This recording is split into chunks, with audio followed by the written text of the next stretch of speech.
రామలక్ష్మి అయితే సీతాకాంత్ కోసం మజ్జిగని తీసుకొని వస్తుంది. ఇక సీతాకాంత్ అయితే పక్కన పెట్టి తర్వాత తాగుతానని చెప్పి అంటూ ఉంటాడు. దాంతో రామలక్ష్మి అయితే ఇది బాగుంది, మీరేమో ఆఫీస్ పనిలో పడి మజ్జిగని ఏది తాగకుండా అలానే ఉండిపోండి అని చెప్పి అంటుంది. ఇక అక్కడే ఉన్న సీతాకాంత్ అయితే చెమటలు పడుతూ ఉంటాడు. దాంతో రామలక్ష్మి అయితే ఏంటండి ఇది మరీ టూ మచ్, కాకపోతే మీరు అంత చెమటలు పడుతున్న ఫ్యాన్ కూడా వేసుకోలేని ఖాళీగా బిజీగా ఉన్నారా అని చెప్పి అంటూ ఉంటుంది.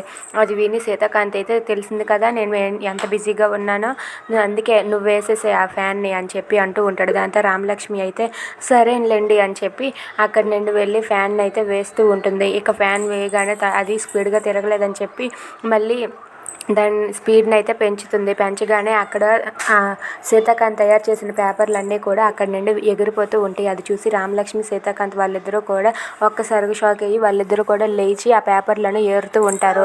అలా ఏరుతూ ఉండగా సీతాకాంత్ రామలక్ష్మి వాళ్ళిద్దరూ కూడా ఒకరినొకరు గుద్దుకుంటూ ఉంటారు.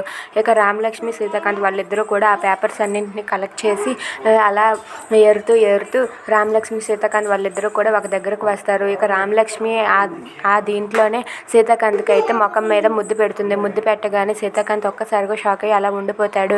ఏంటి రామలక్ష్మి నాకు ముద్దు పెట్టిందా అని చెప్పి అనుకుంటూ ఉంటాడు.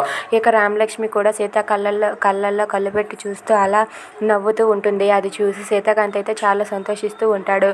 If you like this video please like, share and subscribe. Thanks for watching.